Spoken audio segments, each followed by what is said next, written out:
60 day spoken English challenge day 11లో మనం ఏం నేర్చుకోబోతున్నామో ఇప్పుడే తెలుసుకుందామా? మనం చాలా sentences what are you doing, where are you going, ఇవన్నీ మనం బోల్డ్ ఛానల్స్ ద్వారా మనం చూసి నేర్చుకుంటాం. కానీ కొన్ని వర్డ్స్ మాత్రం మనం ఏ రకంగా మనం ఎంత సులభంగా లెర్న్ చేసి గుర్తుపెట్టుకుని మనం ఏ రకంగా అనొచ్చో అన్నది నేను ఈ వీడియోలో మీకు తెలియచెప్తాను. అందులో ఒకటి మీరు గుర్తుపెట్టుకోండి, అక్రోనిమ్. అక్రోనిమ్ అంటే షార్ట్ ఫామ్ షార్ట్ కట్ అనమాట. లైక్ అబ్రివియేషన్స్ అంటారు కదా, అది. సో ఫ్యాన్ బాయ్స్ అయితే ఇది దేనికి సింబలైజ్ చేస్తుంది ఆర్ దేన్ని డినోట్ చేస్తుంది అని అన్నది ఈ వీడియోలో మనం పోను నేర్చుకుందాం. ఈ ఫ్యాన్ బాయ్స్ అన్నది గుర్తుపెట్టుకోండి, ఒక్కొక్క లెటర్ ఒక్కొక్క వర్డ్ని డినోట్ చేస్తుంది. అది ఏ రకంగా మనం ఇంగ్లీష్లోని చాలా సులభంగా వాడచ్చో ఈ వీడియో ద్వారా మీరు తెలుసుకొని మీరు కూడా వాడుతూ ఉండండి. సో స్కిప్ చేయకుండా వీడియోని ఎండ్ వరకు చూడండి. Let's get started. ఇప్పుడు నేను మీకు ఒక 4 సెంటెన్సెస్ చెప్తాను. వాటికి మీనింగ్ ఉంది కానీ సంబంధం లేదు. చూసేద్దామా అవి? Arjun was late, his car ran out of gas as in petrol. He was really hungry. He ate a lot of snacks. Meaning convey అయింది, కానీ ఏదో మనం చెప్పుకుంటూ వెళ్తున్నాము కానీ దాన్ని మనం లింక్ చేయలేకపోతున్నాం. సో ఇప్పుడు నేను చెప్పేనే ఫ్యాన్ బాయ్స్ అని అన్నది అది ఎగ్జాక్ట్గా లింక్ని ఏర్పరుస్తుంది. సో ఒక సెంటెన్స్ని ఏ రకంగా కనెక్ట్ చేసి మాట్లాడగలగాలో మనం ఈ వీడియో ద్వారా నేర్చేసుకుందాం. ఫ్యాన్ బాయ్స్లోంచి ఫస్ట్ లెటర్ ఎఫ్ని మనం అర్థం చేసుకుందామా? So F stands for. Okay, FOR, for. దీని అసలైన మీనింగ్ ఏంటి? దీన్ని మనం కారణం చెప్పినప్పుడు వాడతాం. అంటే బికాజ్ బదులు సిన్స్ బదులు, అంటే కారణం చెప్పినప్పుడు. ఎందుకంటే నేను లేట్ అయ్యాను ఎందుకంటే వర్షం పడుతుంది. I was late because it was raining. I was late because it was raining. నేను లేట్ అయ్యాను ఎందుకంటే వర్షం పడుతోంది కాబట్టి. This is the literal translation. So for అన్నది మనం ఒక కారణం చెప్తున్నప్పుడు, ఎందుకంటే అని మనం చెప్పినప్పుడు మనం దాన్ని రిప్లేస్ చేయొచ్చు. అయితే బికాజ్ అండ్ సిన్స్ కూడా వాడచ్చు అని మనం అనొచ్చు కదా. Yes, you can use them. For అన్నది కొంచెం సొఫిస్టికేటెడ్ వే ఆఫ్ ఎక్స్ప్రెషన్ అనమాట. సొఫిస్టికేటెడ్ వేలో అంటే polished English or easier way. I was late for it was raining. Isn't it easier? I was late, నేను లేట్ అయ్యాను అయిపోయింది కాబట్టి was late. Okay, for it was raining, అప్పుడు వర్షం పడుతూ ఉన్నది. So this is how simple English is, and this is how simply we can use far. So ఇక్కడ example, he went to the store, తను స్టోర్కి వెళ్ళాడు. ఫార్ హీ నీడెడ్ మిల్క్, పాలు కావాలి అనేసి స్టోర్కి వెళ్ళాడు. దాన్ని మనం ఫార్ యూజ్ చేసి చెప్పచ్చు. She went to bed early for she was tired. మీరు మీ పెన్ను పుస్తకం పట్టుకొని మీకు ఏం ఎగ్జాంపుల్స్ వస్తాయో ఇక్కడ ఒక 3-4 ఎగ్జాంపుల్స్ మీ నోట్బుక్లో రాసి కుదిరితే కనుక కమెంట్ సెక్షన్లో పిన్ చేయండి, కమెంట్ సెక్షన్లో రాయండి. Just in case if you want to practice along with me, no worries otherwise also. But then మీ నోట్బుక్లో మాత్రం తప్పనిసరిగా మీరు రాసుకుని ప్రాక్టీస్ చేయండి. So I hope this help. ఫ్యాన్ బాయ్స్లో ఎఫ్ అయిపోయింది. ఏ అన్నది and. Okay, A and and అన్నది మనం చాలా ఎక్కువగా వాడతాం. అయితే అండ్ అన్నది ఏంటి? ఒక ఐడియాని కానీ ఒక సెంటెన్స్ని కానీ ఈక్వల్ వెయిట్ ఉన్నది, అంటే ఈక్వల్ ఐడియాస్ మనం చెప్తున్నప్పుడు మనం అండ్ అని వాడతాం. 2 సెంటెన్సెస్ ఉన్నాయి, 2 కూడా ఈక్వల్ ఐడియాస్వి. సో ఈ మధ్యలో మనం అండ్ అన్నది పెడతాం. అయితే ఇంకా అంటే మరియు అన్నట్టు. Say for example, she loves singing and she plays the guitar. Singing and గిటార్కి సంబంధం ఉంది. సో మనం ఈ 2 మాట్లాడుతున్నప్పుడు తనకి 2 కూడా ఇష్టమై ఉన్నాయి. ఇష్టం ఒకటి అన్నది లేదు ఇక్కడ, 2 కూడా తనకి ఇష్టం. అందుకు మనం 2 ఇష్టమైనవి, 2 ఈక్వల్ వెయిటేజ్ ఉన్న సెంటెన్సెస్ని మనం అండ్ అనేసి మనం కలిపి చెప్పచ్చు. తనకి పాట పాడడం ఇష్టం మరియు గిటార్ వాయించడం కూడా తనకి ఇష్టం అని మనం ఎలా అయితే చెప్తామో అదే రకంగా అండ్ అన్నది మనం ఈక్వల్ వెయిటేజ్ ఉన్న సెంటెన్సెస్కి మనం వాడతాం. Any more sentences? I will give you a few. Please try to listen carefully.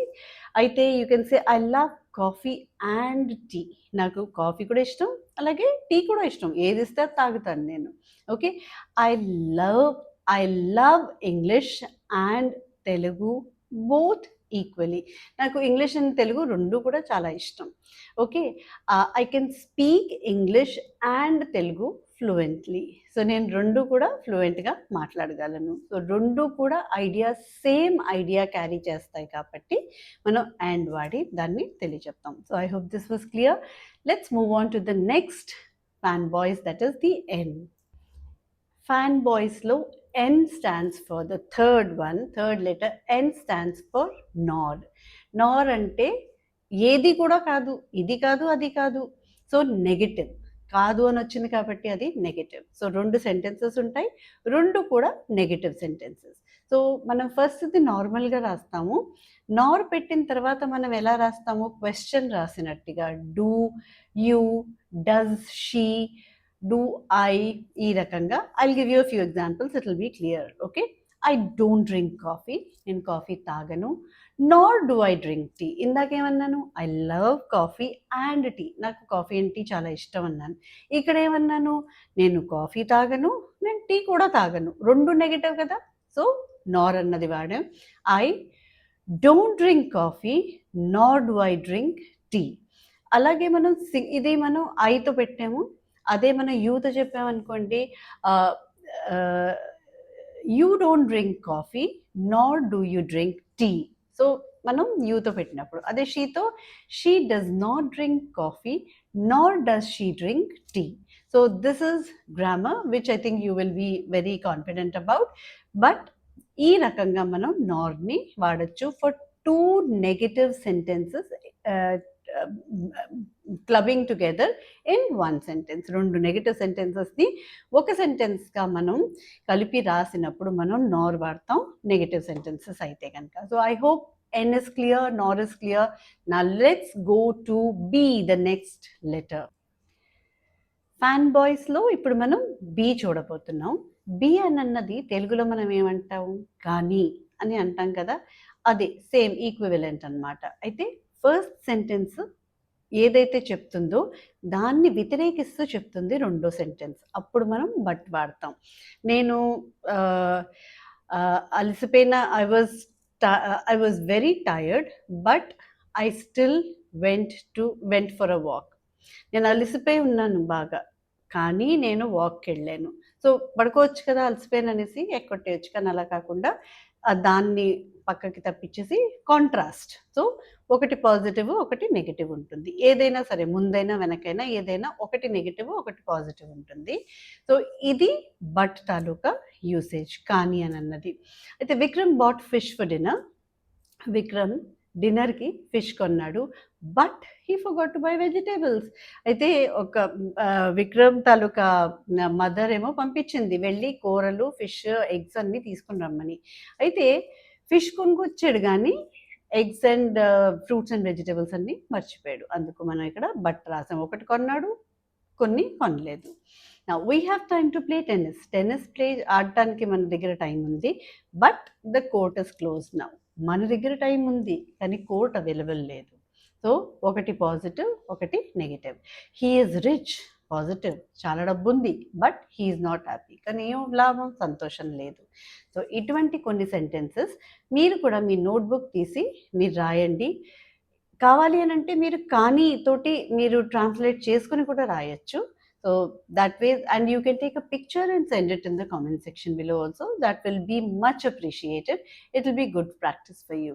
So I hope you are following it, and please let me know what you think about it. Any other videos or any other topics that you want me to make videos on. And if you are new, you can go to my channel, and I have a playlist of 60 days spoken English series. అది మీరు చూడొచ్చు starting నుంచి. And also మీరు కొత్తగా నా channel చూస్తున్నంటే కనుక మీరు like and subscribe తప్పకుండా చేయండి, and also share it with your friends. Fanboys, O అన్నది వచ్చింది ఇప్పుడు. So O stands for or. Or అంటే ఇది కానీ అది కానీ, చాయిస్ అన్నమాట, ఏదో ఒకటి. ఓకే, 2 కాదు, ఏదో ఒకటి. So for example you can have a cup of tea, ఒక కప్పు టీ తాగొచ్చు, or you can have a cup of coffee, కాకపోతే ఇది కాకపోతే అది. So you can say that would you like to have tea or coffee అని అడుగుతాం కదా, ఏం తాగాలి అని అనుకుంటున్నారు, టీ తాగుతారా కాఫీ తాగుతారా.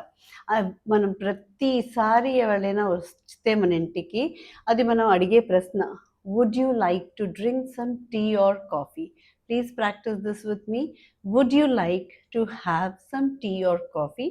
హ్యావ్ బదులు మనం would you like to drink some tea or coffee అని కూడా అనొచ్చు. Have and drink can be replace. దీని మీదన నేను ఒక వీడియో చేశాను, హ్యావ్ అన్న దాని మీదన how the uses of have అన్నది నేను ఒక వీడియో చేశాను, spoken English series, I think Day 4 అది. So you can just check that video out. So anyway, or అన్నది మనం చాయిస్ ఇస్తున్నప్పుడు మనం వాడతాం. So I hope this is clear. Next fanboys letter చూసేద్దామా. ఇప్పుడే మనం బట్ అన్న కంజంక్షన్ అర్థం చేసుకున్నాము. అయితే బట్ అన్నది ఇందులోనే ఫ్యాన్ బాయ్స్లో వై ఉంది కదా, ఎట్. బట్ అండ్ ఎట్ రెండు కూడా ఒకే విధంగా మనం యూస్ చేయొచ్చు. దానికి రెండిటికి కారణం కానీ అనే వస్తుంది. అయితే ఎప్పుడు బట్ వాడాలి, ఎప్పుడు ఎట్ వాడాలి, సో మీరు వీడియో ఎండ్ వరకు చూడండి, మీకు అర్థమవుతుంది. వీడియో ఎండ్లో నేను అది చెప్పున్నాను. So please do not skip or do not just leave. అది కూడా చూసి అర్థం చేసుకోండి బట్ అండ్ ఎట్ డిఫరెన్స్ ఏంటో. It will be really useful. Fanboys, B O వరకు అయిపోయింది. వై. నా what does Y stand for? Y stands for yet. Yet అని అంటే అయినా కానీ, అంటే బట్ అండ్ ఎట్ ఈ రెండు కూడా ఇంటర్చేంజబుల్లీ యూస్ అవుతాయి. అంటే దాని బదులు ఇది, దీని బదులు ఇది, అంటే బట్ బదులు ఎట్, ఎట్ బదులు బట్ కూడా మనం వాడచ్చు. అయితే ఈ రెండు ఉన్నాయి, మనం ఎప్పుడు ఏది వాడాలి అని అన్నదానికి నేను ఒక చిన్న టిప్ ఇస్తాను మీకు. సో ఆ టిప్ ఏంటంటే, బట్ అన్నది కానీ అని క్యాజువల్గా మనం చెప్పేస్తాం. నాకు ఇది నేను ఇది కొన్నాను కానీ నచ్చలేదు, I bought this but I didn't like it. So ఏంటంటే అందులో పెద్ద విశేషం ఏం లేదు, నచ్చలేదు అంతే. కానీ మనకి ఎట్ అన్నది ఎప్పుడు వాడతాం, చాలా ఒక అంటే సడన్గా ఏదైనా అయ్యి, సర్ప్రైజింగ్గా ఏదైనా అయ్యి, ఇప్పుడు సపోజింగ్ మొత్తం అంతా హాయిగా ఉంది, నేను రెడీ అయిపోయాను, ఇంకా వాక్ అది వెళ్ళాలి, మొత్తం అంతా ఏమీ లేదు, మబ్బు లేదు, ఏమీ లేదు, చక్కగా ఉంది, నేను ఇంకా రెడీ అయ్యి వెళుతున్నాను. It is raining at she is walking. అయితే అదేంటంటే అసలు వర్షాకాలం కాదు, తర్వాత అది అసలు వర్షం పడుతుందని కూడా అనిపించలేదు, వర్షం పడుతోంది, అయినా సర్ప్రైజింగ్ థింగ్ ఏంటి, నేను వెళ్ళి ఒక అమ్మాయి వెళ్ళి వాక్ చేస్తూ ఉంది. సో ఇలాంటివి ఏంటంటే కొంచెం మనం అనుకోనివి, ఊహించనివి మనకి జరిగినప్పుడు, కొంచెం నార్మల్ కన్నా విరుద్ధంగా ఉన్నవి కొంచెం జరిగినప్పుడు కానీ అని మనం చెప్తాం కదా. సో అలాంటప్పుడు మనం ఎట్ అన్నది వాడతాం. So this is very important. But అన్నది నార్మల్ సిచ్యువేషన్స్లో వాడతాం, కానీ అని అన్నప్పుడు. ఎట్ అన్నది నార్మల్ కన్నా కొంచెం డిఫరెంట్గా ఉన్నప్పుడు మనం ఎట్ అన్నది వాడతాం. And the meaning is the same, కానీ అనే వస్తుంది. So I hope this is clear. So keep this in mind and use it wisely and practice both but and yet. Clarity వస్తుంది. If you want or if you have any doubts, you can also. Fan boys, Y వరకు అయిపోయింది, ఇప్పుడు yes లాస్ట్ది చూసేద్దాం. So ఇది 7 letters acronym అంటారు దాన్ని, fan బాయ్స్ని acronym అంటారు. అది ఒక్కొక్క లెటర్ ఒక్కొక్క వర్డ్ని డినోట్ చేస్తుంది. So last of them is S, అది సో అని అర్థం అన్నమాట. సో అంటే అందుకని మనం చెప్తాం కదా, సో అది ఒక రిజల్ట్, దేనికి ఒక పని అయ్యింది దాని తాలూకా రిజల్ట్. ఇప్పుడు మనం పరీక్షలు రాస్తే రిజల్ట్ ఎలా వస్తుందో, అంటే పని అయిపోయింది అప్పుడు రిజల్ట్. అది ఆపోజిట్ ఆఫ్ ఫర్ అన్నమాట. ఫర్ ఏంటి, మనం కారణం చెప్తాం, ఏదో ఒక పని మనం ఎందుకు చెయ్యలేదో అది మనం కారణం చెప్తాం. ఇక్కడ ఒక పని అయ్యింది, దాని రిజల్ట్ చెప్తాం మనం. So I was tired so I went to bed early, నేను పడుకుండిపోయాను, అది మనం ఆల్రెడీ జరిగిపోయింది. సో ఎందుకు నేను పడుకున్నాను అని కారణం చెప్తున్నప్పుడు నేను సో వాడతాను. నేను చాలా అలసిపోయాను, అందుకని నేను అలసిపోయాను, చాలా అలసిపోయాను కాబట్టి నేను పడుకున్నాను. సో, అది మనం కారణం చెప్తున్నప్పుడు మనం సో అన్నది వాడతాం. It's raining so I need an umbrella. వర్షం పడుతుంది. అందుకు నాకు ఒక అంబ్రెల్లా కావాలి. సో, ఇది మన ఫ్యాన్ బాయ్స్ అన్నది స్పోకెన్ ఇంగ్లీష్‌లో కూడా మనం వీటిని ఇంత ఈజీగా అర్థం చేసుకొని యూజ్ చేయొచ్చు. వీటిల్ని కంజంక్షన్స్ అంటారు. They are called the coordinating conjunctions. So, అంత డీటెయిల్స్ మనకిప్పుడు అర్థం చేసుకోక్కర్లేదు. ఈ ఫ్యాన్ బాయ్స్ అన్నది గుర్తుపెట్టుకొని, ఇవి కంజంక్షన్స్ అన్నది మాత్రం గుర్తుపెట్టుకొని, ఇది మనం 2 మెయిన్ సెంటెన్సెస్‌ని క్లబ్ చేస్తూ కూడా మనం మాట్లాడడానికి ఉపయోగపడతాయనేసి I try to teach you this through this video. So, I hope ఈ వీడియో మీకు యూస్‌ఫుల్ అనిపించే ఉంటుంది. So, if you like the video please do let me know and any other requirement, please leave your comments as to what you want me to teach.